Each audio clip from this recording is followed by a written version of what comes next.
You may be happy, and in the middle of being happy you say, my God, I'm happy. That disconcerts some people, because the minute they begin to know that they're happy, it starts to disappear. They wonder how long they're going to keep it. But you know, if you were happy and you didn't know you were happy, wouldn't that be too bad? There'd be, as it were, nobody home to enjoy it. See, knowing that you know is like singing in the bathtub. Everybody has a good voice in the bathroom, because the bathroom gives you resonance. It gives you echoes.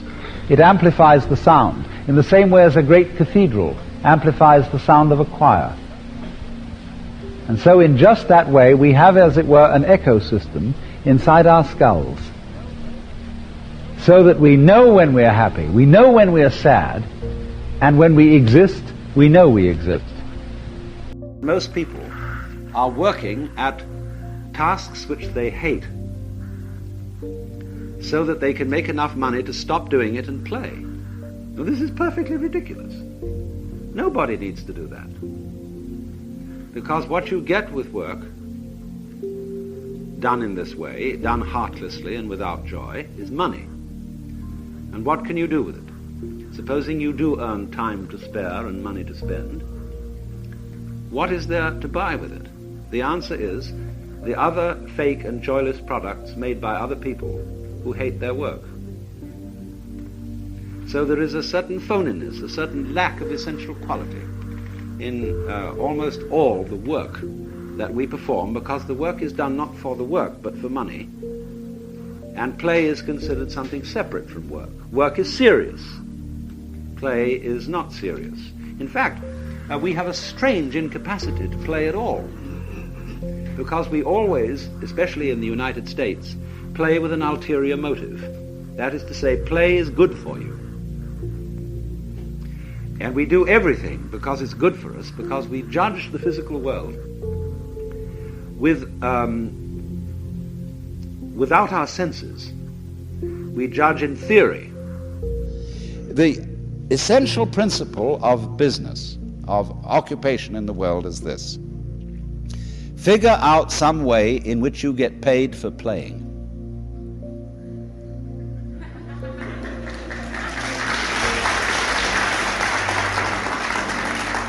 When I was quite young, I forget the exact age, I made a solemn vow, which was that I would never accept a job. I would always be my own employer. And curiously, there are very few roles in life which provide this possibility. The successful artist, writer, and sometimes musician, sometimes the independent consultant, can occupy this role. I mean, he may be a scientific consultant,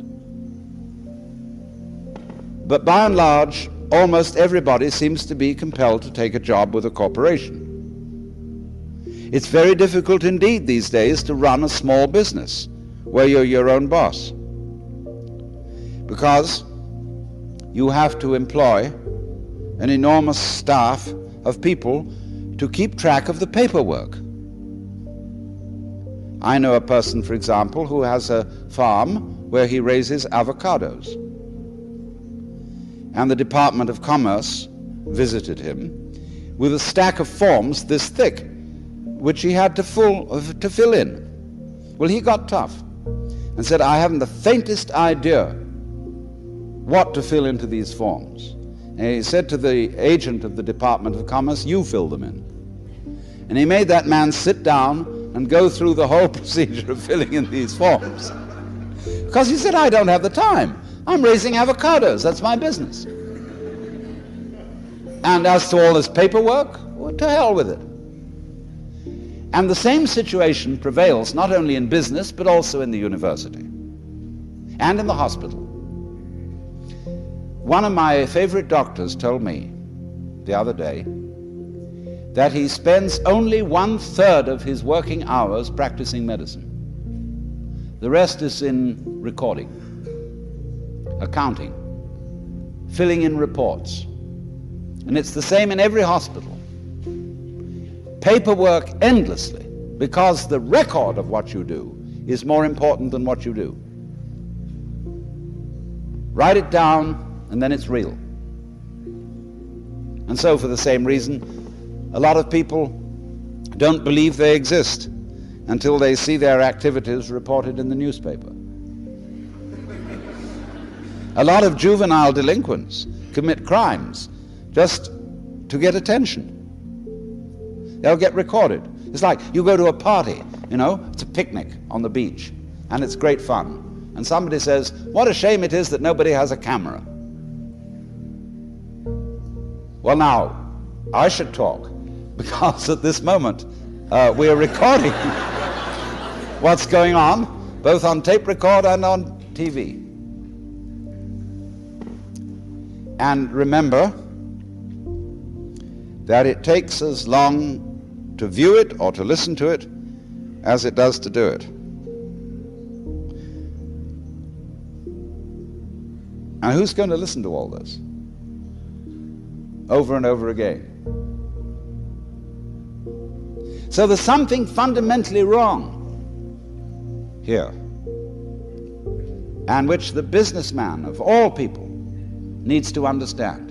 What the businessman needs to know, equally, what the army officer needs to know, is the same. What do you really want? I have proposed that there be an entirely new kind of college entrance examination, in which instead of answering a lot of silly questions, you write for about 20 pages on your idea of paradise. It can be any kind of paradise you want. It can be very spiritual, it can be very sensuous. But spell it out. What do you want to happen in life?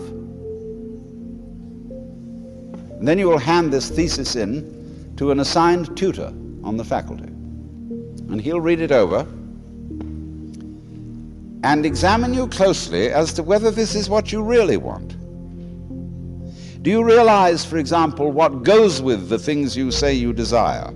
I mean, for example, you want to marry a certain kind of beautiful woman, and you specify in your paper the characteristics she should have. But, says the tutor, you said absolutely nothing about her mother. Because every girl goes with a mother. I mean, unless she's an orphan. And you must also specify what kind of mother-in-law you want. Well, then you have to stop and think about that. And that's just an illustration of going into detail and being very careful about what you desire, because there's a good saying, be careful of what you desire. You may get it.